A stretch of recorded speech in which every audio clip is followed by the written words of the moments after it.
अगर ये प्रयास पुनः दिल्ली पुलिस के द्वारा की गई तो मैं आत्मदाह करूंगा। लाचार है और हमारे मृत्यु पर भी राजनीति की जा रही है। और ये घटना अगर किसी और के साथ पुनः घटती है तो फिर कौन जिम्मेदार होगा? फिर आपके भी बच्चे को जनता का बच्चा कहकर 10 लाख का कंपनसेशन दे दिया जाएगा। फिर हम अपने हक की लड़ाई नहीं, आपके बच्चों की लड़ाई लड़ रहे हैं। हमें कोई राजनीति नहीं करना है। हमारी मांग तो बहुत जायज है ना कि हम ना मरे, वो भी कहाँ न मरे, अपने लाइब्रेरी में। कल ओझा सर को मैं सुन रहा था, वो कह रहे थे कि आप रिमोट एरिया से भी पढ़ सकते हैं। तो सर आप ही जितना आप कैपेसिटी है उतना ही एडमिशन लीजिए ना। मैं कह देना चाहता हूँ कि मैं आत्मदाह करूंगा।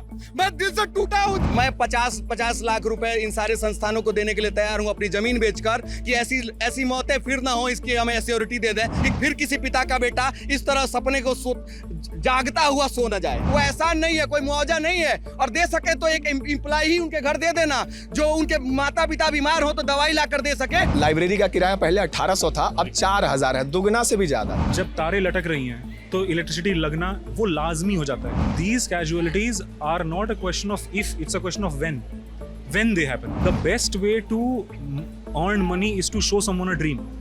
आप कैसे सपना दिखा के उनसे पैसा ले लें।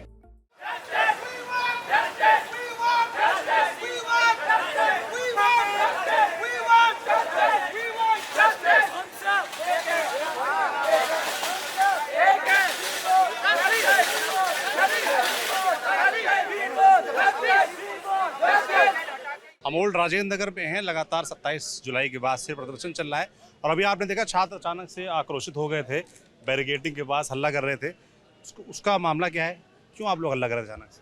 हम लोग हल्ला नहीं कर रहे थे, हमारे प्रोटेस्ट को दबाने की कोशिश की गई थी दिल्ली पुलिस के द्वारा। हमारा प्रोटेस्ट एरिया में ओपन करने का प्रयास किया गया था। हम लोगों ने दिल्ली पुलिस से यही कहा कि हमें आपसे प्यार है, हमें आपसे प्यार है, लेकिन हमें उन साथियों के मौत के न्याय तक आपका सहयोग चाहिए, समर्थन चाहिए, जो हम गांधीवादी दृष्टिकोण से और गांधीवादी नैतिकता के शांति के साथ अगर हम अपना प्रोटेस्ट कर रहे हैं तो हमारा सहयोग करिए, न कि अपने आला अधिकारियों को दिल्ली सरकार का चहेता बनने का प्रयास करिए। क्योंकि हम छात्र हैं, हमारे पास कोई हथियार नहीं है। और आपके चैनल के माध्यम से मैं कहना चाहता हूं दिल्ली पुलिस से, सरकार से और सभी अकाउंटेबल जो लोग भी हैं जिनकी अकाउंटेबिलिटी बनती है, हमें तो आपका सर फोड़ने का अधिकार नहीं है, लेकिन मैं आपके चैनल के माध्यम से कहता हूं अगर ये प्रयास पुनः दिल्ली पुलिस के द्वारा की गई तो मैं आत्मदाह करूंगा। आपके सामने मैं कह रहा हूं, क्योंकि हमारे पास रास्ता नहीं है रास्ता मांगने का। हमारे साथी मरते हैं, हम यहाँ दोब में रहते हैं, दोबरी जिसको गांव में कहा जाता है, वैसी परिस्थितियों में रहकर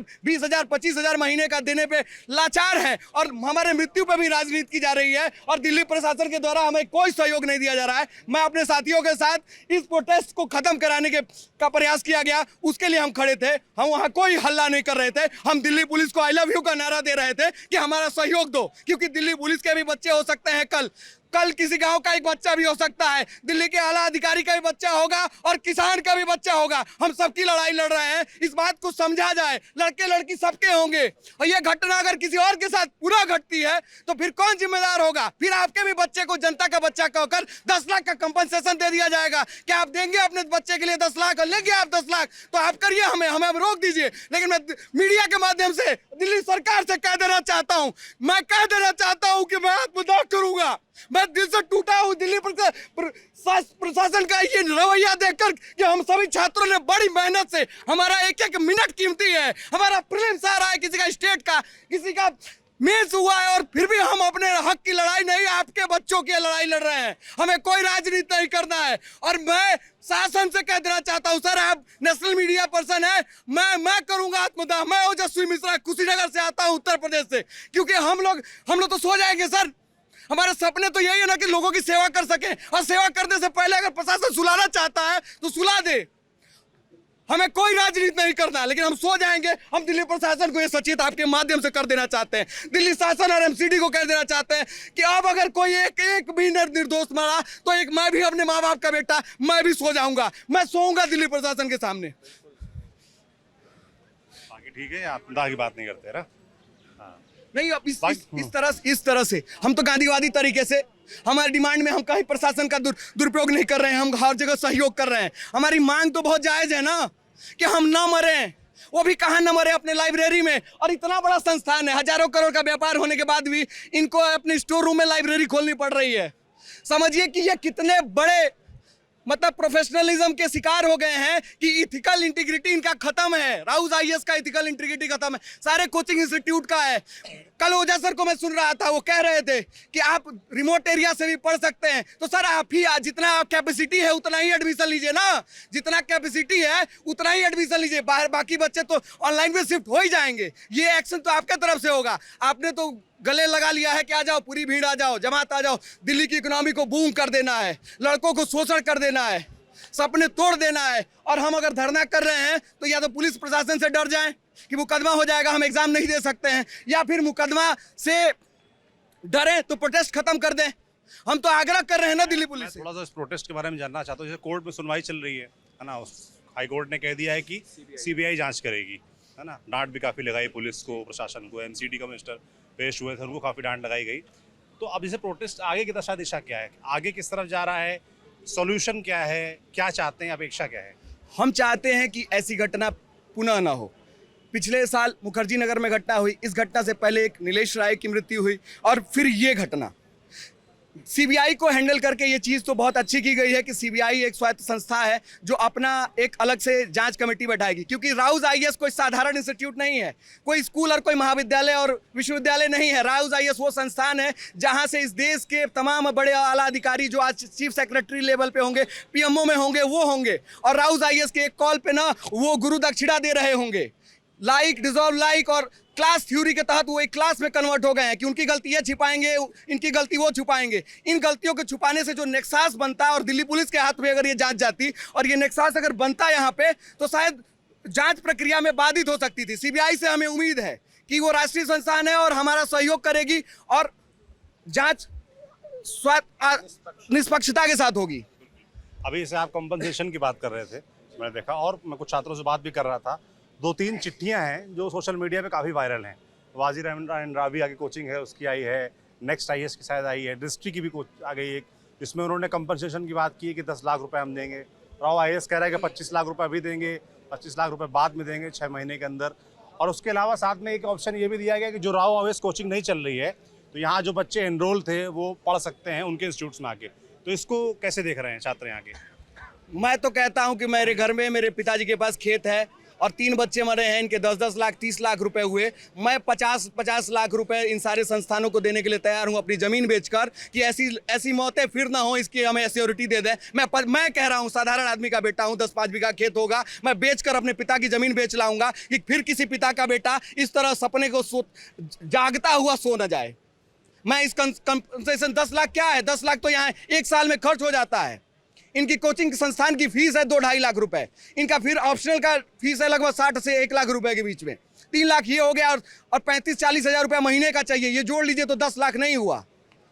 तो हमें मौत, मैं कह रहा हूं कि इन 3 मृत्युओं पे मैं इन संस्थानों को 50-50 लाख रुपया देने के लिए तैयार हूं। ये बस हमें अकाउंटेबिलिटी दे दें कि ये मौत पुनः नहीं होगी। बिल्कुल, आप कह रहे हैं कि एश्योरिटी दे दें, हमें एश्योरिटी दे दें, पैसा नहीं चाहिए। नहीं चाहिए, पैसा तो उस परिवार को चाहिए ना। और ये पैसा देकर कोई एहसान नहीं कर रहे हैं, इनकी अपनी लापरवाही, इनके संस्थान में विद्यार्थी मर गए, क्या कर रहे थे ये? इनकी अकाउंटेबिलिटी बनती है कि नहीं? वो एहसान नहीं है, कोई मुआवजा नहीं है। और दे सके तो एक एम्प्लॉय ही उनके घर दे देना, जो उनके माता पिता बीमार हो तो दवाई ला कर दे सके। अगर दे सकते हैं, ये दे पाएंगे, एक आदमी को हायर कर पाएंगे। ये 10 लाख रुपया कोई चीज़ नहीं होती है सर। एक ठेला वाले से लेकर किसी आदमी को 10 लाख रुपया उसके बेटे के बदले दीजिएगा, वो नहीं लेगा, कोई नहीं लेगा। किसी को मौत पे 10 लाख रुपए नहीं चाहिए। और जो यहाँ सिविल सर्विस की तैयारी और सपना लेकर आया है, उसने दुनिया छोड़ी है। 10 लाख रुपए के लिए नहीं, हो सकता है कि 10-10 लाख महीने कमाता हो। क्या नाम है आपका? मेरा नाम रॉबिन सिंह है। कैसे देख रहे हैं जो लेटर वायरल हो रहे हैं, वाजीराम का, नेक्स्ट आईएएस का, दृष्टि का, विकास देवी कीर्ति, उनका लेटर भी आ गया है, जो बात उन्होंने कही है, और अब कंपनसेशन की बात हो रही है, या फिर जो बच्चे यहाँ पढ़ रहे हैं उनका एनरोलमेंट करें, हमारे यहाँ पढ़ लीजिए आके। कैसे देख रहे हैं सर? पहली बात तो ये कि आप उसको कंपनसेशन आप जितना भी दे दीजिए सर, जो इंसान गया है वो तो वापस नहीं आ सकता है। वो अपने माँ बाप का बुढ़ापे का सहारा बनने वाला था सर। अगर वो बुढ़ापे का सहारा बनने वाला था तो ऐसे कई माँ बाप यहाँ पर अपने बच्चे को भेजे होंगे। तो पहली चीज़ तो ये कोचिंग वाले ये करें कि अपने यहाँ पर सेफ्टी मेजर्स करें, सेफ्टी मेजर्स को ध्यान में रखें। सर राउज आईएएस को सर फायर सेफ्टी सर्टिफिकेट नहीं मिला था, फिर भी यहाँ पर क्लासेस चल रही थी सर। अगर मान लीजिए आज आपदा में 3 लोग हैं, इसमें 3 लोगों की मृत्यु हुई है, हो सकता है 10 लोगों की होती सर, जान एक हो चाहे 10 हो सर। यहाँ पर पहली चीज़ कि सेफ्टी मेजर्स का पूरा ध्यान रखा जाए सर। आप यहाँ पर चलते हुए जाएंगे तो आपको कई तारें यहाँ पर लटकती हुई दिखेंगी, नगी तारें सर। वो तार से अगर एक बच्चा सट के यहाँ पर, नीलेश राय हमारा भाई यहाँ पर सट के उसकी मृत्यु हो गई सर, उसको कैसे भूल जाएं हम लोग। आप करोल बाग की तरफ जाइएगा, नाले मतलब कीचड़ सड़क पे पड़ी हुई है, वो वहाँ से आप निकल नहीं पाइएगा, इतना बदबू है सर। हम लोग का डेली आना जाना है उधर से सर। ये कंपनसेशन दे रहे हैं वो ठीक है, कंपनसेशन तो खैर राव जाए से 5 करोड़ कंपनसेशन का डिमांड किया गया है। वो 50 लाख रुपए में माने हैं, 50 लाख रुपए तो सर ये एक बैच से कमाते हैं, एक बैच से इनको 50 लाख रुपए मिल जाता है सर। ऐसे 50 लाख देने से सर आप उस इंसान को नहीं ला रहे हो बाहर। अगर वो यहाँ पर बच्चा जिंदा होता तो क्या वो 85 लाख कमाता सर? हो सकता है कल को वो एंटरप्रेन्योर होता सर, हो सकता है वो कुछ बड़ा बिजनेस कर रहा होता। तो सर आप 50 लाख से एक लाइफ को इक्वेट कर रहे हो। कंपनसेशन सर 5 करोड़ कम से कम राउज आयोस की तरफ से जानी चाहिए और जल्दी से जल्दी इस पर एक्शन लेनी चाहिए सर। एक चीज़ और यहाँ पर है कि अभी जो लाइब्रेरीज़ पे एक्शन ली जा रही हैं, जितनी भी बेसमेंट में लाइब्रेरीज़ हैं सर, बेसमेंट में लाइब्रेरीज़ जल्दी हैपहैज़ार्ड मैनर में बंद हो रही हैं।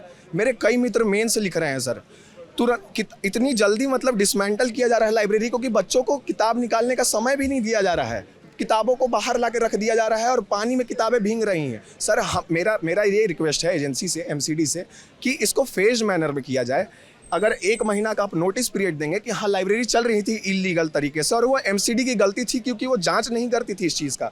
अगर आपने गलती की है तो आप 1 महीने और समय दे दीजिए, नोटिस पीरियड दीजिए, ताकि फर्स्ट फ्लोर और सेकंड फ्लोर पे लाइब्रेरीज बन जाएं, वहाँ पर बच्चे शिफ्ट हो जाएं। और ताकि सर अभी देखिए क्या हो रहा है, सप्लाई डिमांड का भी गैप है सर, तो प्राइजेस भी बहुत बढ़ जा रही हैं। और ऐसे फेज मैनर में होगा तो प्राइजेस नहीं बढ़ेंगी, आराम से हम लोग जाएंगे। मैं खुद कल लाइब्रेरी खाली करके अभी रूम पे पढ़ाई कर रहा हूँ सर। रूम पे हम एक कमरे में 3 लड़के हैं। पहले कितना था किराया सर लाइब्रेरी का किराया पहले 1800 था, अब 4000 है, दुगना से भी ज़्यादा, दुगने से भी ज़्यादा सर। मतलब आप समझ सकते हैं कि मिडिल क्लास इंसान जो यहाँ पर आ रहा है पढ़ने के लिए सर। एक चीज़ और, यहाँ पर बच्चा पूरे देश भर से आता है सर। वो नई दिल्ली रेलवे स्टेशन उतरने के साथ उसका शोषण होना स्टार्ट हो जाता है सर। वहाँ उतरेगा, वहाँ से ऑटो वाले को पकड़ेगा सर, जहाँ 500 रुपये किराया होगा वहाँ 1500 रुपये मांग देंगे। यहाँ पहुँचा, यहाँ पर आए तो ब्रोकर से मिलेगा सबसे पहले। ब्रोकर क्या करते हैं, ब्रोकर और इनका नेक्सस चल रहा होता है, ब्रोकर और जितना लैंड ओनर है, ब्रोकर यहाँ पर ज़बरदस्ती महंगे रूम ले जाएंगे ताकि उनको कमीशन ज़्यादा मिले। वो महंगी रूम कर दिए हैं, डिमांड बढ़ा बढ़ा के, सप्लाई कम कर करके। अब वहाँ पर वो मार खाया, ब्रोकर भी उससे लूटा, फिर उसके बाद ओनर भी उससे लूटा, फिर वो जाएगा खाना खाने के लिए, मेस में खाना खाने के लिए जाएगा सर। तो वहाँ पर खाने की सेफ्टी तो सर भूल ही जाइए। मतलब खाना बेचारा 1 महीने में किसी के माँ बाप तो घर बुला लेते हैं, अब वहाँ खाना खाया सर, वहाँ भी शोषण है। 3500-4000 रुपये 2 टाइम के खाने का मिल रहा है वहाँ पर। आप खुद सोचिए, वहाँ पर भी आपको शुद्ध खाना नहीं मिल रहा है, बिल्कुल गंदे पानी से बना हुआ खाना। अच्छा, वहाँ पर रूम रेंट इतना देने के बाद टंकी में जो पानी आती है सर, कभी कभी ऐसे हाथ में ऐसे लेके जाते हैं हम लोग तो सर वो उससे स्मेल आता है, लगता है कि नाले से सीधे लाकर हमारे टंकी में भर दिया गया है पानी। हाँ, उसके बाद सर यहाँ पर आया किताब खरीदने के लिए, किताबें महंगी हैं सर। प्रिंट आउट कराने गया, प्रिंट आउट महंगी है। किसी कोचिंग में गया सर, कोचिंग में सर 2-2 लाख रुपए फीस है। 2-2 लाख रुपए आप एक बच्चे से फीस ले रहे हो, आप 500 बच्चे को एक क्लासरूम में बैठा रहे हो और आप बोल रहे हो कि कंपनसेशन हम सिर्फ 50 लाख देंगे। सर कहाँ का ये हिसाब है? मतलब आप एक बच्चा। क्या नाम है आपका? जी सानिध्य। सानिध्य कहाँ से? सानिध्य, गोरखपुर। जैसे कंपनसेशन की बात हो रही है और 2-3 जो लेटर हैं सोशल मीडिया में वायरल भी हैं, वाजीराम का, दृष्टि का, नेक्स्ट IAS का कंपनसेशन की बात है। साथ ही साथ जो बच्चे राव में पढ़ रहे थे उनको अपने एनरोल करने की बात हो रही है। तो छात्र इसको कैसे देख रहे हैं इन लेटर्स को, या जो 3-4 दिन बाद ये बात निकल के आई है, संवेदनाएं जताई गई हैं, इसको लेकर कैसे देख रहे हैं? देखिए, सिचुएशन बहुत इमोटिव है तो सबके इमोशंस बाहर आना लाजमी है। बट सिंपल इशू ये है कि आप अपने आप को अलग अलग लोगों के कदमों में रख के समझ सकते हैं कि वो क्या सोच रहे होंगे। तो अभी जो भी राउज में हुआ उसमें स्ट्रक्चरल इश्यूज़ हैं, ऑर्गेनाइजेशनल इश्यूज़ हैं, सारी दिक्कतें। बट अगर आप होते राव के हेड, आप किसी लाइफ के लिए कॉम्पनसेशन ये दिखाना कि हाँ हमसे गलती हुई क्या कर सकते हैं, वो खुद जाके कन्फेस गिल्टी करके अपने आप को सरेंडर तो कर नहीं देंगे। तो पैसा becomes a very very obvious way to go about it. तो उनका वो करना ऐसे मॉडस ऑपरेंडी वो तो ठीक है, बट हमको ये समझना है कि आपने सब लोगों से बात कर ली, हम बहुत समय से देख रहे हैं कि हाँ बहुत दिक्कतें हैं, हम लोगों को भी दिक्कतें। मैं पर्सनली वेल ऑफ फैमिली से आता हूँ, मतलब साधन है, बट घर में जो सिचुएशन होता है, फिर यहाँ पे आके जो सिचुएशन आपको यहीं पे रहना पड़ता है। तो आप यहाँ पे कितना ही पैसा दीजिए, लोग 20,000 बता रहे होंगे, 30,000 बता रहे होंगे, यहाँ सिचुएशन ऐसा है कि आप कितना ही पैसा दें, at the end of the day जब हर तरफ का ग्रेडियंट राजेंद्र नगर के अंदर आ रहा है तो गंदा पानी आना ही है। जब रिजर्वायर डीप नहीं है तो गंदा पानी आना ही है। जब तारें लटक रही हैं तो इलेक्ट्रिसिटी लगना वो लाजमी हो जाता है। ये बहुत दुख से कहना पड़ता है, लेकिन these casualties are not a question of if, it's a question of when they happen. तो अभी हमारे नीलेश के साथ जो हुआ पटेल नगर में, वो किसी के साथ भी हो सकता है। मैं पटेल नगर ही रहा पिछले साल, इस फरवरी में वारन शिफ्ट हुआ हूँ। आप जब इतना स्ट्रॉन्ग अर्बनाइजेशन कर देंगे इतने कम टाइम में, इतने नेक्सस की तरह, कोटा को भी फैक्ट्री अब बोला जाता है। वो जब बंसल सर ने शुरू किया था तो उनने नहीं सोचा था वो इस तरह का फैक्ट्री बन जाएगा। अभी जब वाजीराम ने शुरू किया उनने नहीं सोचा था ये फैक्ट्री बन जाएगा। बट व्हेन ड्रीम्स कंबाइन, हम अमेरिकन ड्रीम का नाम सुनते हैं, UPSC is a Indian middle class dream, it's a social mobility.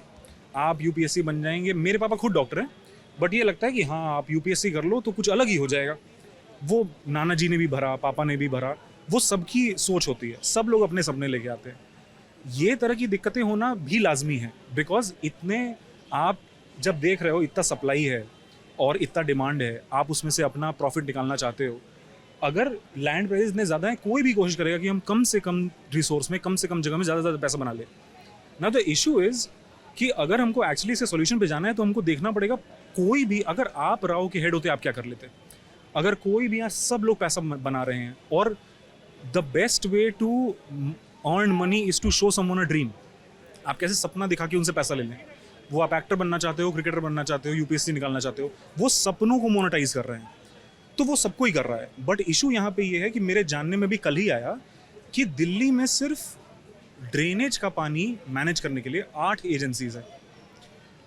अगर प्रॉब्लम होगी सेंटर को तो वो दिल्ली गवर्नमेंट को बोलेगा, दिल्ली गवर्नमेंट को दिक्कत होगी तो वो एमसीडी को बोलेंगे, एमसीडी के ऑफिशियल्स एलजी नॉमिनेट करते हैं, एलजी एक खुद नॉमिनेटेड बंदे हैं जो सेंटर से आते हैं। तो because it's a union territory, but because it's also national capital, तो इतना बड़ा स्ट्रक्चरल प्रॉब्लम है that you can not do this until unless there is legislative, executive and judicial intent. कुछ मतलब जुडिशरी को इन्वॉल्व हुई है इसमें, सुप्रीम कोर्ट अगर अच्छे से इन्वॉल्व हुए, but at the end of the day is कि इतना पथेटिक माहौल है कि आप चिल्ला लें, आप मर लें। लोग बहुत इमोटिव हैं, कई लोग बहुत बड़ी बड़ी बातें कर रहे हैं, लेकिन at the end of the day जब ये सब शांत हो जाएगा, जब सब लोग थक जाएंगे, तो at the end of the day आपको इसी माहौल में उठना पड़ेगा। अभी लाइब्रेरीज बंद हो गई हैं, आपको किसी ने बताया 1800 की कोई लाइब्रेरी थी जो 4000 की हो गई। मेरी लाइब्रेरी 3100 की थी, अभी वो 7000 की हो गई है। और अगर 90% ऑफ लाइब्रेरीज अगर अंडरग्राउंड है, और आपको ये जब शीशे की बिल्डिंग देखेगी तो आप लाइब्रेरी थोड़ी देखना चाहेंगे, आप देखना चाहेंगे बड़े बड़े, यहाँ पे लाइब्रेरी कैसे बनेगी, यहाँ पे आपको इतना बड़ा सा राउज लगाना है, इनसाइट लगाना है, सब लगाना है। तो ये करने के लिए you can not keep libraries above ground, और जो लोग कर रहे हैं वो भी अपनी अपनी दिक्कतें लेके कर रहे हैं।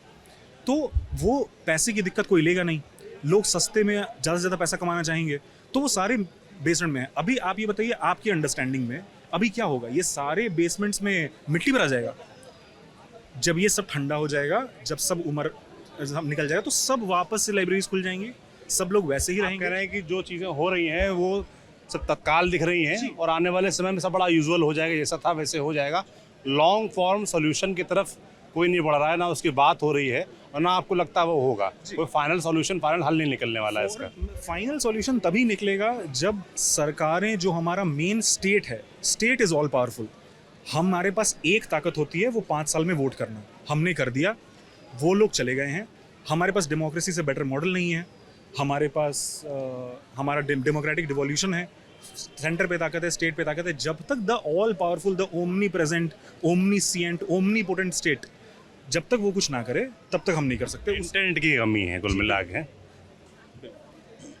कॉम्पनसेशन आ रहा है, लेटर वायरल हो रहे हैं, आप बताओगे क्या नाम है आपका? रूप सिंह नाम मेरा। रूप सिंह तैयारी कर रहे हो? Yes sir. 3 महीने हो गए यहाँ पे, तो वैसे घर पे कर रहा था तब से, गांव में। यहाँ क्यों आए फिर? यहाँ पे अच्छी कोचिंग है, माहौल मिल जाता है। कौन सी कोचिंग पढ़ रहे हो? Vision IAS। Vision IAS। क्या अभी जो कॉम्पनसेशन की बात निकल के आई है 10 लाख रुपए, यहाँ 50 लाख रुपए कहे जा रहे हैं, कैसे देख रहे हैं स्टूडेंट्स? सर कॉम्पनसेशन 10 लाख कौन सी कॉम्पनसेशन की बात कर रहे हो, ये आपस में जो कोचिंग वाले कर रहे हैं उसकी या हाँ, जो कोचिंग वाले कह रहे हैं ना कि हम बच्चे जो नहीं रहे उनके पेरेंट्स को देंगे 10 लाख रुपए देंगे, डिस्ट्रिक्ट कह रहा है, नेक्स्ट IAS कह रहा है, इस तरह की बात है। एक सवाल करना चाहता हूँ मैं आपसे और उनसे, क्या बच्चे वापस आ जाएंगे? जब 10 लाख क्या पैसे तो आप 1 करोड़ दे दो, 10 करोड़ दे दो। बात ये है कि जो मर्डर हुआ तीनों बच्चों का, मर्डर है ये, डेथ नहीं है, मर्डर है। मर्डर इसलिए है क्योंकि जो NOC थी वो स्टोरेज की थी या कार पार्किंग की थी, उसमें बच्चों की लाइब्रेरी खोल रखी है, टेस्ट सेंटर है, तो ऑब्वियसली बच्चे जाएंगे तो मरेंगे उसमें। और जो कर्मचारी चेक करने आते थे उनको पैसे दे के बंद करा देते थे उनका मुँह। तो मेन बात ये मर्डर था ये। इसमें जो पुलिस ने बोला हम भी 304 A लगाई है, वो तो डेथ बाई नेग्लिजेंस है, उसमें तो फाइन दे के छूट जाता है आदमी। इसमें जो 302 की इक्विवेलेंट लगनी चाहिए, जो भी BNS में आई है, जो भी वो उस पर कार्रवाई होनी चाहिए। और उस पर जैसे, और अभी जो हाई कोर्ट ने CBI को हैंडओवर किया है, ट्रांसफ़र किया है, तो इससे काफ़ी शांति मिली है हमको। खुश तो हुए नहीं है अभी, और प्रोटेस्ट एंड करने का कोई मतलब नहीं है, क्योंकि जब तक राव कब तक चलेगा प्रोटेस्ट? जब तक राव कम्प्लीटली बैन ना हो जाए। जी, एस्पिरेंट्स तो ये कहना चाह रहे हैं, और जो बाहर के आउटसाइडर्स है वो कह रहे हैं कि भाई बैन मत करो इसको, क्योंकि वो पैसे खा चुके हैं इनसे। लेकिन जो एस्पिरेंट्स काम तो सिर्फ राव में नहीं, सभी कोचिंगों में बेसमेंट में काम चल रहा था, सभी में हो रहा है। मर्डर तो इनका है, क्योंकि स्टोरेज जहाँ स्टोरेज हो, एग्जाम्पल सेट हो, ऐसे कार्रवाई हो, एक्शन हो कि बाकी लोग डरे। हाँ, जेल भी हो कम से कम 8-10 साल की, क्योंकि मर्डर है कि जहाँ स्टोरेज की जगह थी वहाँ अपने बच्चे रखे। और एक चीज़, जो ग्राउंड फ्लोर है वहाँ पे इनकी पार्किंग होती है, और जो उसके नीचे बेसमेंट है वहाँ पे लाइब्रेरी चल रही है। अभी कुछ कोचिंगों ने 10-10 लाख रुपए, द हिंदू का जो न्यूज़पेपर है जो हम पढ़ते हैं वो ऐड लेता है, सब कोचिंग के फ्रंट पेज का ऐड 30 लाख के आसपास का है। कोचिंगों ने 10-10 लाख दे दिए, क्योंकि द हिंदू इस टाइम ऐड नहीं ले रहा, मोरल रिस्पॉन्सिबिलिटी लेके कि उन्होंने भी पब्लिश किया था, तो उन्होंने वो PR की तरह ट्रांसफ़र कर दिया बच्चों को। एक क्वेश्चन सिंपल सा है कि 500 बच्चों को अब ये राव IAS के सब कोचिंग कह रहे हैं हम पढ़ा देंगे। अगर ये 500 बच्चों को पढ़ा सकते हैं तो ये हमसे इतनी ज़्यादा फीस क्यों लेते हैं, 2-2 लाख रुपए? यानी कि आप कितना मार्जिन में प्रॉफिट ले रहे हैं आपने। और अभी 300 बच्चों को ये कम से कम पढ़ाते हैं एक साथ एक क्लास में, स्टैम्पीड भी होगा, 50 मर जाएंगे, और अभी और बच्चे ये लाएंगे। रूल्स रेगुलेशन को कोई नहीं बोल रहा कि हमारी गलती है, वी आर सॉरी, हम रेगुलेशन देखेंगे, हम एग्जिट गेट बनाएंगे हम। और बच्चों को जो पीछे बैठते हैं, बच्चों को कम से कम क्लास लेने के लिए 2 घंटे पहले आना पड़ता है आगे बैठने के लिए। पीछे टीचर इतने मतलब क्या बोले कि अगर आप उनसे क्वेश्चन पूछ लेंगे चलती क्लास में, वो आपको धमका देंगे, प्रॉपर एक माफिया की तरह काम करते हैं, आपको धमका देंगे। और बच्चों को पहली क्लास जो होती है ओरिएंटेशन क्लास, यहाँ डेमो क्लास भी नहीं होती, छोटे शहरों में डेमो क्लास होती है। मेरा एक दोस्त था, उसने 50,000 रुपये राव IAS को दिए थे लास्ट ईयर। 2 दिन उसने क्लास ली, उसको अच्छा नहीं लगा क्योंकि डेमो क्लास नहीं थी, उसके 50,000 रुपये नहीं दिए, और वो फिर दूसरी क्लास उसने ज्वाइन की, फिर 50,000 रुपये किसी और क्लास में दिए। ये यहाँ चलता है, एक्सप्लॉयटेशन किया जा रहा है बच्चों का, कोई सुनता नहीं है, कोई अथॉरिटी है ही नहीं, कोई भी कोचिंग सेंटर बना सकता है। अगर ये चीज़ कॉमर्शियल है, क्योंकि इंडस्ट्री है ये, तो एक अथॉरिटी हो वो लगाए कि ये A कोचिंग है, ये B क्लास कोचिंग है, ये C क्लास कोचिंग है, रेटिंग दे, जैसे फ्रिज को रेटिंग मिलती है, जैसे AC को रेटिंग मिलती है, फैसिलिटी देख के।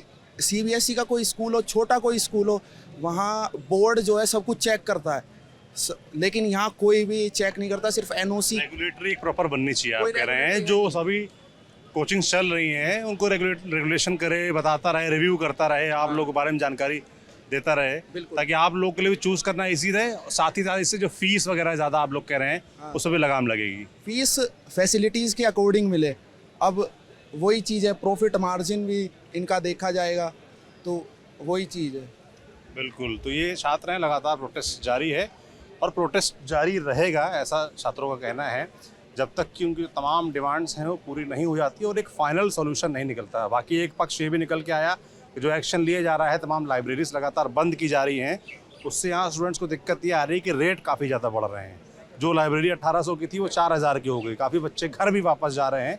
तो इस तरह की प्रैक्टिकल समस्याओं को भी प्रशासन को समझना पड़ेगा कि आप सख्ती करें, मगर उसका बोझ इन छात्रों पर ना पड़े, इसका ध्यान भी रखना होगा। लगातार हम छात्रों से बात करते रहेंगे, उनका पक्ष दिखाते रहेंगे। आप देखते रहिए TV9 डिजिटल। शुक्रिया।